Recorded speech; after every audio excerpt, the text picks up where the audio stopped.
Teman-teman semuanya, perkenalkan nama saya Bunga Cahyani Suraya dari Prodi S1 Kesehatan Masyarakat. Nah, di sini saya akan mempresentasikan atau akan membahas mengenai konsep kependudukan dan program keluarga berencana yang ada di Indonesia. Nah, baik teman-teman, kita langsung saja ya ke slide pertama, yaitu di sini ada yang dimaksud dengan apa itu penduduk. Apakah teman-teman sudah mengetahui apa yang dimaksud dengan penduduk? Jadi, penduduk ini memiliki dimensi yang sangat luas dan sangat bervariasi, tergantung pada konteks dan perspektif apa nih yang kita gunakan. Nah, jadi penduduk merupakan sekelompok manusia yang bertempat tinggal atau berdomisili di wilayah geografis tertentu dan dalam jangka waktu tertentu, yang dapat dilihat dari berbagai dimensi demografis, sosiologis, hukum, dan ekonomi. Nah, jadi pemahaman yang komprehensif tentang pengertian penduduk ini penting ya teman-teman, karena hal ini merupakan sebagai dasar dalam mengkaji masalah kependudukan dan untuk merumuskan kebijakan kependudukan yang lebih efisien dan lebih efektif lagi. Nah, baik teman-teman, selanjutnya yaitu ada dinamika kependudukan. Nah, jadi dinamika kependudukan ini merupakan konsep penting dalam studi demografi. Hal ini merujuk pada perubahan penduduk dari waktu ke waktu, baik dalam hal jumlah, struktur, maupun komposisi. Nah, menurut Wix tahun 2021, dinamika kependudukan dipengaruhi oleh berbagai faktor, yaitu ada kelahiran, kematian, dan migrasi atau yang disebut dengan perpindahan penduduk. Nah, jadi faktor kelahiran ini berkontribusi langsung terhadap pertumbuhan penduduk, karena apabila angka kelahiran tinggi dan tidak diimbangi dengan pengendalian yang baik, maka akan terjadi ledakan penduduk yang dapat menimbulkan tekanan terhadap sumber daya dan fasilitas publik. Dan yang kedua yaitu ada kematian yang berpengaruh terhadap penurunan jumlah penduduk. Namun seiring dengan peningkatan pelayanan kesehatan, angka kematian justru cenderung menurun, terutama pada bayi dan ibu. Dan yang ketiga yaitu ada migrasi atau perpindahan penduduk antar wilayah baik dalam negeri maupun lintas negara yang dapat mempengaruhi sebaran penduduk. Karena migrasi bisa menyebabkan ketimpangan antara daerah padat dan daerah kosong penduduk, serta berdampak pada pembangunan wilayah dan distribusi tenaga kerja. Nah, oleh karena itu, kita harus memahami dinamika kependudukan, karena hal ini merupakan hal yang sangat penting dalam merancang kebijakan pembangunan yang berkeadilan dan berkelanjutan. Nah, baik teman-teman, selanjutnya yaitu ada pengertian dari transisi demografi. Nah, transisi demografi ini merupakan konsep penting dalam studi kependudukan, karena hal ini menjelaskan perubahan pola demografis suatu populasi seiring dengan proses pembangunan dan modernisasi. Nah, menurut Wix tahun 2021, transisi demografi didefinisikan sebagai perubahan jangka panjang dalam suatu masyarakat yang ditandai dengan penurunan angka kematian dan angka kelahiran dari tingkat yang tinggi ke tingkat yang rendah. Nah, jadi proses ini biasanya terjadi seiring dengan peningkatan pembangunan, khususnya dalam sektor kesehatan, pendidikan, dan ekonomi. Nah, menurut model klasik yaitu Toder and Smith tahun 2020, transisi demografi terdiri dari 4 tahap. Tahap pertama yaitu ditandai dengan kelahiran dan kematian yang sama-sama tinggi sehingga pertumbuhan penduduk lambat. Dan tahap kedua yaitu kematian menurun karena kemajuan medis tetapi kelahiran masih tinggi sehingga masih menyebabkan ledakan penduduk. Dan yang ketiga, tahap ketiga yaitu angka kelahiran mulai menurun karena meningkatnya kesadaran keluarga dan akses keluarga berencana atau KB. Dan pada tahap keempat, kelahiran dan kematian sama-sama rendah dan pertumbuhan penduduk stabil, bahkan bisa dikatakan menurun. Nah, jadi fenomena ini sangat penting untuk dipahami karena hal ini menentukan arah kebijakan kependudukan dan pembangunan. faktornya pertumbuhan penduduk. Pertumbuhan adalah perubahan jumlah penduduk dalam suatu wilayah tertentu pada waktu tertentu dibandingkan dengan waktu sebelumnya.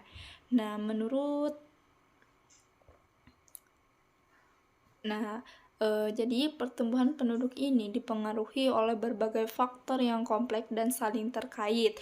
Terdapat 3 jenis komponen utama yang mempengaruhi pertumbuhan penduduk, yaitu ada fertilitas, mortalitas, dan migrasi. Jadi fertilitas ini merupakan komponen pertumbuhan penduduk yang bersifat menambah jumlah penduduk. Fertilitas juga dipengaruhi oleh berbagai faktor, yaitu ada faktor biologis. Contohnya yaitu usia kawin pertama.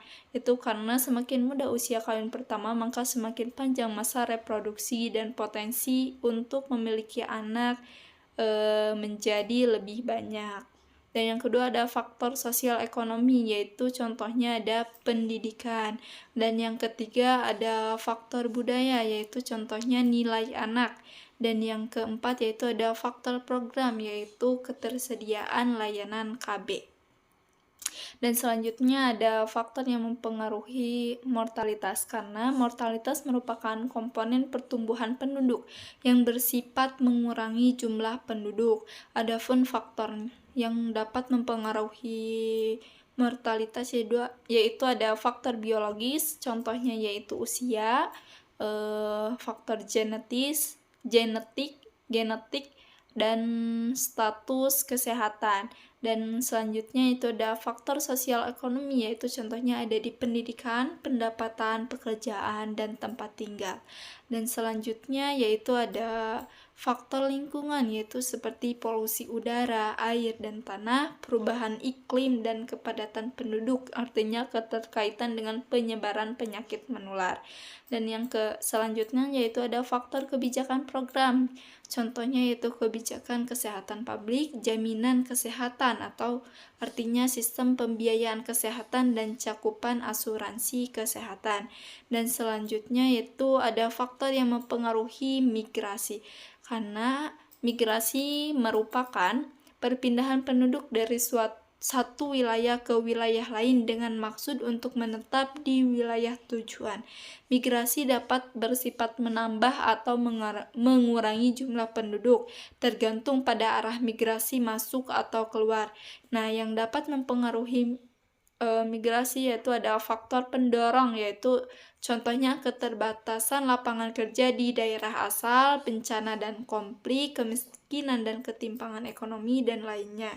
Dan selanjutnya yaitu ada faktor penarik, contohnya kesempatan kerja yang lebih baik di daerah tujuan, terus pendapatan yang lebih tinggi, fasilitas pendidikan yang lebih baik, layanan kesehatan yang lebih baik, dan lainnya. Dan yang selanjutnya ada faktor individual seperti usia, jenis kelamin, tingkat pendidikan, status perkawinan, dan lain sebagainya.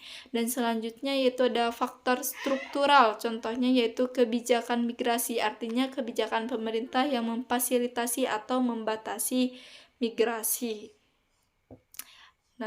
Mungkin itu adalah faktor-faktor yang dapat mempengaruhi pertumbuhan penduduk, karena ketiga komponen ini juga dipengaruhi oleh berbagai faktor yang sudah disebutkan tadi, yaitu ada faktor biologi, sosial, ekonomi, budaya, politik, bahkan lingkungan.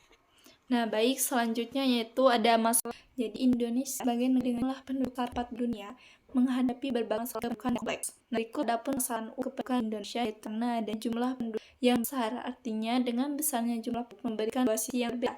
Ada sisi positif berupa pasang dan manusia besar, dan sisi negatifnya berkaitan terhadap daya dukung lingkungan dan pendidikan layak dasar. Dan kedua itu adanya persebaran penduduk yang tidak merata. Jadi ketimpangan sebar ini menyebabkan ketimbangan dalam pembangunan, tekanan lingkungan lebihan wilayah dan penduduk, dan penggunaan sumber daya yang tidak daya dengan keadaan rendah. Dan yang ketiga ada kualitas penduduk yang masih perlu ditingkatkan, karena rendahnya kualitas sumber daya menjadi kendala dalam mencapai pembangunan yang berkualitas dan berdaya global. Dan yang keempat ada urbanisasi dan pengangguran. Masalah ini juga cukup tinggi, hampir mencapai 12% dari total kerja. Dan yang kelima, adanya kemiskinan, ketimpangan, dan kemiskinan. Artinya ketimpangan dan kemiskinan ini merupakan berdampak pada aksesibilitas terhadap pendidikan, kesehatan, dan layanan dasar lainnya yang pada gilirannya mempengaruhi kualitas sumber daya. Nah, jadi dapat disimpulkan bahwa masalah kependudukan di Indonesia ini berdampak pada berbagai aspek pembangunan, mulai dari ekonomi, sosial, hingga lingkungan. Nah, baik, berikut adapun jumlah, persebaran, dan pertumbuhan kepadatan penduduk pada tahun 1995 ke belakang. Bisa kita lihat ya dari tabel, dari grafik di sini bahwasanya dari tahun 1991 dari tahun ke tahun jumlah persebaran dan pertumbuhan kepadatan penduduk terus meningkat ya seiring berjalannya waktu.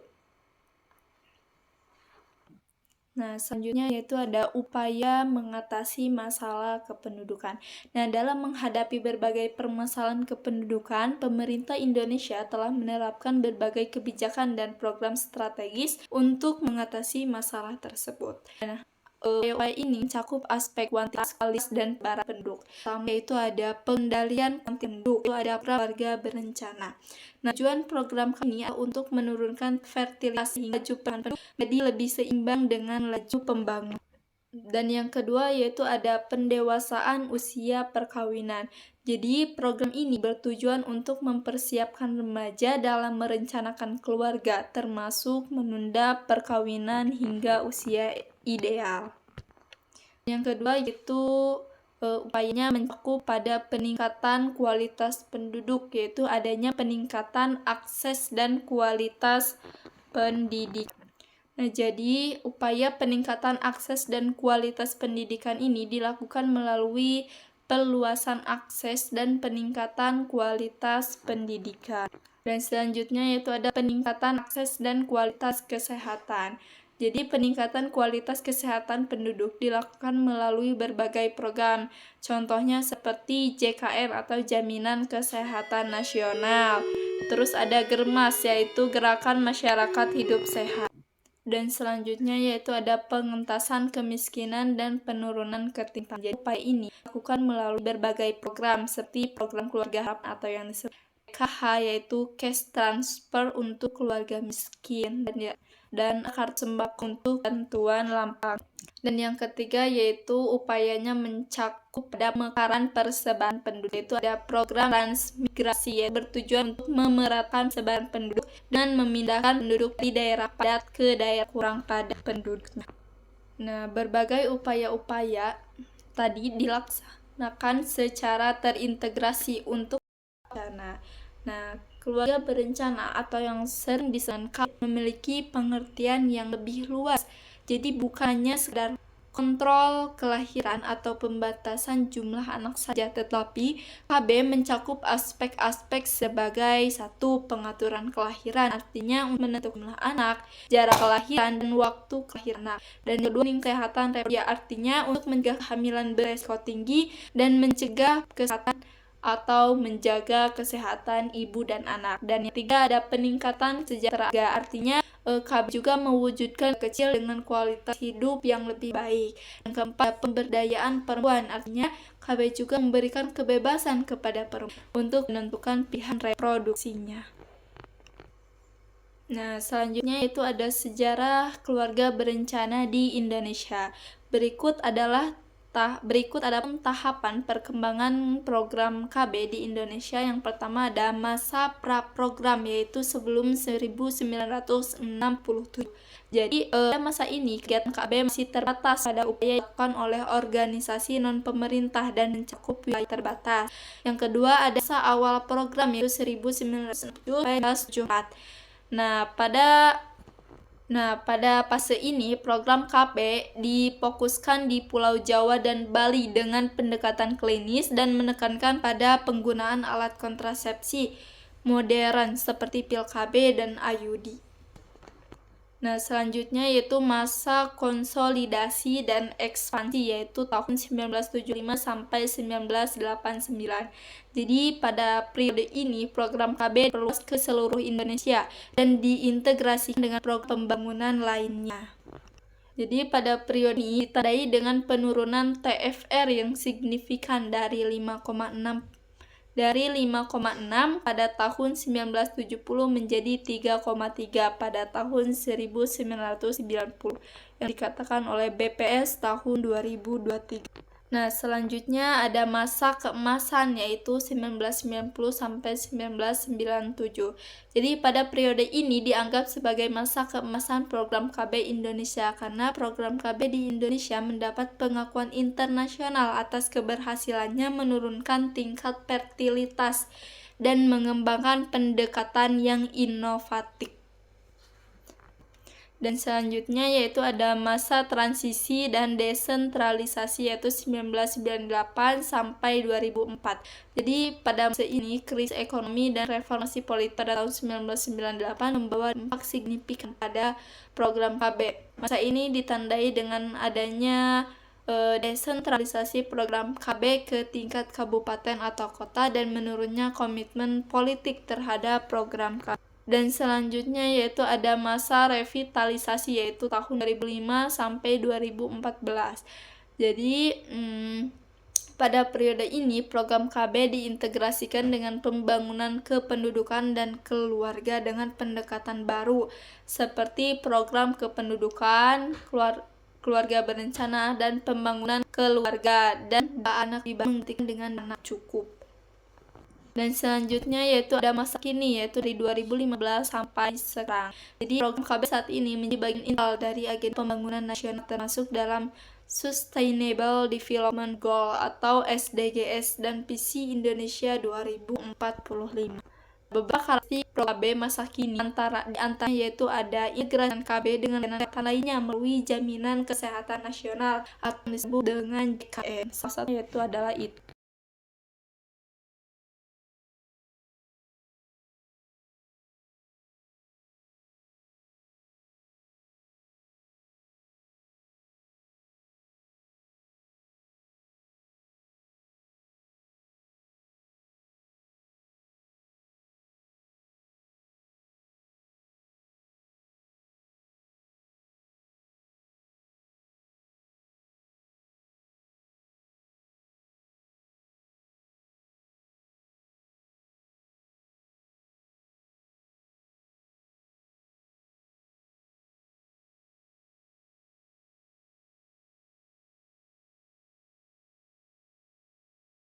KB. Jadi tujuan dan manfaat KB yang pertama yaitu untuk menurunkan tingkat fertilitas dan pertumbuhan penduduk. Yang kedua untuk meningkatkan kesehatan reproduksi. Yang ketiga yaitu untuk menurunkan angka kematian ibu. Yang kedua yaitu untuk menurunkan angka kematian bayi. Dan yang keempat yaitu ada memberdayakan perempuan dan untuk meningkatkan kualitas hidup. Nah, jadi tujuan di atas ini menunjukkan bahwa program KB di Indonesia tidak hanya berfokus pada pengendalian kelahiran, tetapi juga pada peningkatan kesehatan reproduksi, pemberdayaan perempuan, peningkatan kesejahteraan warga. Hal ini sejalan dengan paradigma global yang mendekatkan pada pendekatan berbasis hak dan berkelanjutan. Baik, berikut adapun sasaran dari program KB yaitu untuk pasangan usia subur itu dari tahun untuk remaja 15 sampai 49 tahun.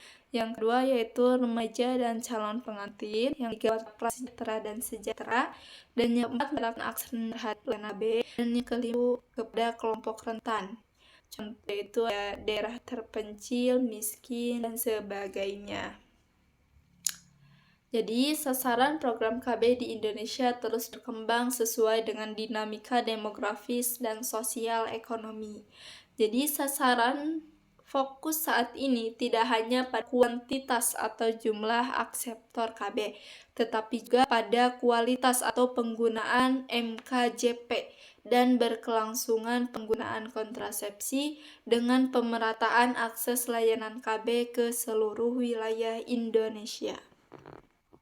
Nah, berikut adapun ruang lingkup program KB yaitu mencakup edukasi dan konseling keluarga berencana, pelayanan kontrasepsi, pelatihan kader dan tenaga medis, advokasi dan komunikasi perubahan perilaku, pemberdayaan keluarga dan komunitas, dan pemantauan evaluasi program. Baik, selanjutnya yaitu ada kapan program KB dilakukan, yaitu yang pertama setelah menikah, yaitu KB pasca persalinan, setelah sebelum memiliki anak bagi yang ingin menunda, dalam usia subur 15-49 tahun dan sesuai kondisi kesehatan dan preferensi pasangan.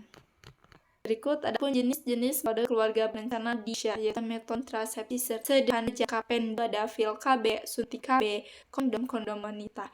Dan yang kedua ada metode kontrasepsi jangka panjang, yaitu IUD, ada M atau PRTA, dan MOP atau metode Opria.